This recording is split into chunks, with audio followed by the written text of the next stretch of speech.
안녕하세요. 저는 경기도에서 거주 중인 33살 먹은 주부입니다. 32살 때 시집와서 남편이랑 분가해서 살았고요. 어느 날 남편이 어머님께서 돌아가시고 혼자 계신 아버님을 저희가 모시는 게 어떻겠냐고 갑자기 이야기를 하더군요. 어느 누가 갑자기 저런 말을 하는데 좋다고 할 수 있겠어요. 그 일로 남편이랑 많이 싸웠어요. 위에 형님도 있으신데 왜 우리가 모시냐고. 아주버님은 대기업을 다니고 계셔서 저희보다도 여유롭고 형편이 저희와는 정말 비할 수도 없을 만큼 좋습니다. 그 일로 인해 저는 남편과 끝도 없이 대화를 나누었고 정말 싸우고 볶고 거의 매일 같이 싸웠어요. 그러다 하루는 남편이 술을 먹고 울면서 진심을 담아 말을 하더군요. 저에게 무엇이든 다른 거는 당신이 원하는 대로 하자는 거 전부 다 할 테니까 제발 이번만은 부탁 좀 들어달라고요. 그러면서 남편은 이야기를 이어갔습니다. 남편이 어릴 적에는 엄청 개구쟁이였대요. 매일 사고 치고 다니고 해서 아버님께서 매번 뒷 수습하러 다니셨다고 하더라고요. 남편이 어릴 때 골목에서 놀고 있는데 지나가던 중간 크기의 트럭에 받칠 뻔한 걸 아버님이 보시고 남편 대신 부딪히셨는데 그것 때문에 지금도 오른쪽 어깨를 잘못 쓰신대요. 그리고 아버님 하시던 일이 노가다였는데 남편이 군 제대하고도 26살 때쯤까지 놀고 먹었더랍니다. 아버님이 남편을 늦게 낳으셔서 지금 아버님 연세가 68세 되세요. 남편은 33살이고요. 60세 넘으셨을 때도 노가다 하시면서 가족들 먹여 살리고 고생만 하셨다네요. 노가다를 오래 하면 시멘트 독이라고 하나. 하여튼 그것 때문에 손도 쩍쩍 갈라지셔서 겨울만 되면 많이 아파하신다고 하더라고요. 평생 모아 오신 재산으로 마련하셨던 조그만한 집도 아주버님이랑 남편 결혼할 때 집장만 해주신다고 파시고 지금은 월세 내면서 원룸에 들어가서 사신다고 하더라고요. 그런데 어머님까지 돌아가시고 혼자 계신 거 보니 마음이 아파서 눈물이 자주 난다고 하더라고요. 저희가 살림이 넉넉했으면 이런 걱정도 안 할 텐데요.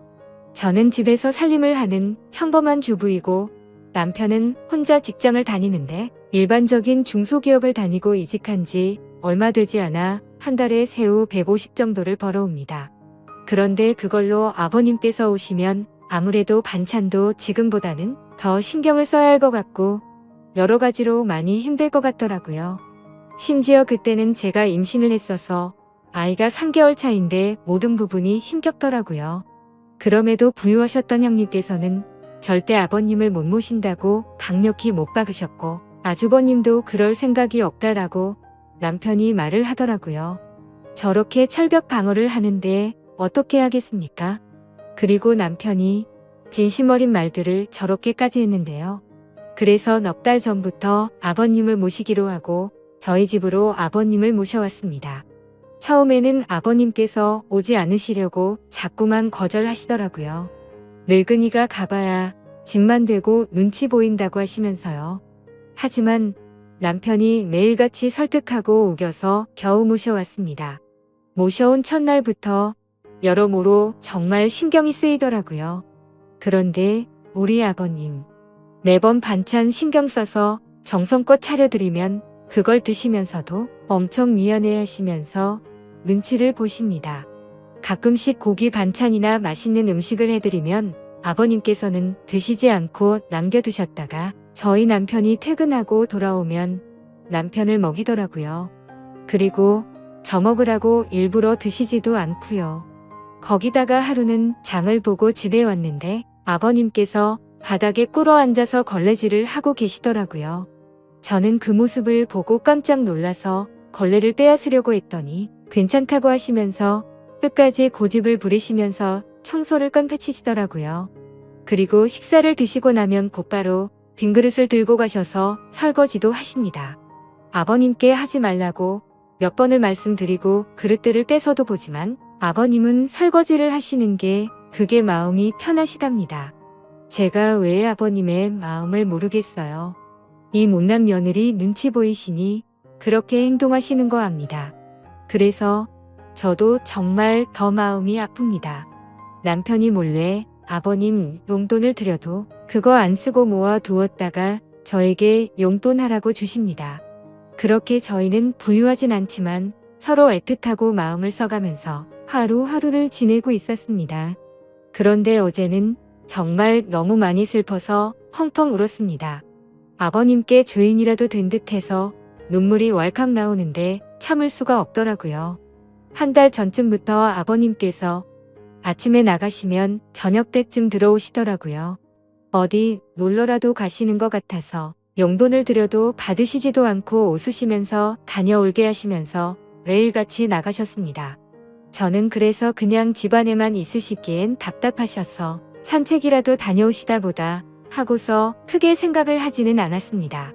그런데 어제 장을 보러 슈퍼에 갔다가 아래층 주인 아주머니를 만나게 되었습니다. 그런데 그 주인 아주머니께서 제게 어렵게 말씀을 하시더라고요. 오다가 이 집 할아버지 봤는데 유모차에 박수 실어서 가던데. 이 말을 듣고 저는 상상조차 못해봤던 일에 깜짝 놀랐습니다. 네, 맞습니다. 아버님 아들 집에 살면서 돈 한 푼 못 버시는 게 마음에 걸리셨는지 불편한 몸 이끄시고 하루하루 그렇게 박수 주우시면서 돈을 버셨더라고요. 저는 그 이야기를 듣고 장을 보다 말고 밖으로 뛰쳐나갔습니다. 아버님 찾으려고 이리저리 돌아다녀도 안 보이시더라고요. 너무 죄송하고 가슴이 아파서 집에 들어와서 정말 한없이 엉엉 울었습니다. 한참을 울고 나서 남편에게 전화해 오늘의 상황을 말하니 남편도 아무 말이 없더군요. 한참의 정적이 흐르고 남편은 일찍 들어간다고 말하고 그렇게 통화를 끊었고 남편은 저녁 5시 조금 넘어서 평소보다 일찍 퇴근하고 들어왔습니다. 남편도 마음이 정말 안 좋은지 표정도 너무 어두웠고 집에 들어오자마자 가방만 내려두고 아버님을 찾으러 나간다고 하곤 바로 집 밖으로 나갔습니다. 제가 정말 바보였고 한심한 며느리였습니다. 그렇게 매일같이 나가셨는데 관심을 가지고 진작 이 사실을 알았어야 했는데 말이죠. 며칠 전부터 아버님께서 저 먹으라고 봉지에 들려주시던 과일과 과자들을 받으면서도 아버님께서 사오신 것인지 일을 해서 사온 것인가라는 생각도 못했다니 정말 한심스럽습니다. 못난 며느리 눈치 안 보셔도 되는데 그게 불편하셨던지 아들 집 오셔서도 편하게 지내지도 못하시고 매일같이 눈치만 보시다 불편하신 몸 이끌고 그렇게 일을 하고 계셨다니. 친정에 저희 아빠도 고생만 하시다가 돌아가셨는데 돌아가신 아빠 생각도 나고 해서 그렇게 저는 또다시 한참을 펑펑 울었습니다. 그날따라 아버님 웃으실 때 얼굴에 깊게 패인 많은 주름들과 평생 고생을 하셔서 손목에서 갈라진 피부가 자꾸 눈앞에 아른거리고 생각나면서 너무나도 죄송한 마음에 남편이 아버님이랑 들어올 때까지 울고 있었습니다. 남편이 아버님을 찾아 나가고 한 시간 정도 좀 넘어서 남편이 아버님을 모시고 집으로 들어오더라고요. 아버님 들어오시면서도 제 눈치를 보시면서 뒤에 끌고 오던 유모차를 숨기시는 모습이 왜 그리 마음이 아플까요? 오히려 죄송해야 할 건 저인데요. 아버님께서 미안해하는 듯한 그런 모습이 가슴에 남아서 지금도 이 글을 적는데도 마음이 너무 아픕니다.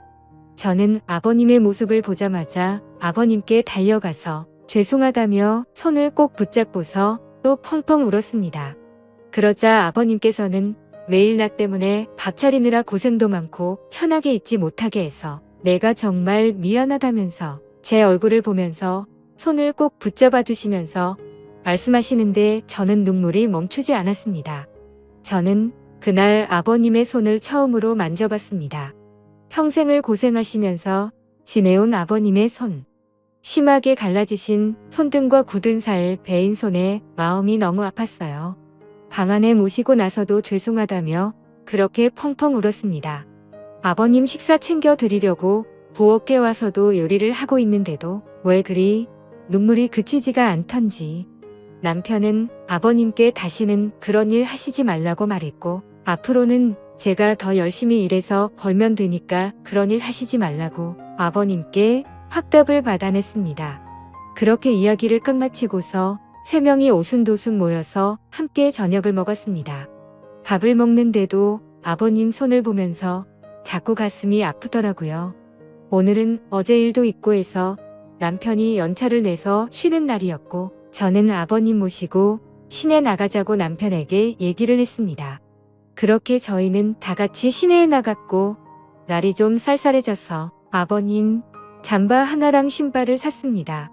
한 삭구 괜찮다고 하시던 아버님께 제가 말씀을 드렸습니다. 자꾸 그러시면 제가 아버님 눈치 보여서 힘들어요 이렇게 말씀드렸더니 아버님께서는 고맙다고 하시면서 받으시더라고요. 그리고 집에 아버님 심심하실까봐 케이블 TV도 신청했습니다. 아버님께서 스포츠를 좋아하시는데 오늘 야구 방송이랑 낚시 방송 보시면서 너무 즐거워 보이시더라고요. 조용히 다가가서 아버님 어깨를 만져드리는데 보기보다 정말 왜소하시더라고요. 제가 꽉 잡아도 부서질 것만 같은 그런 아버님의 어깨.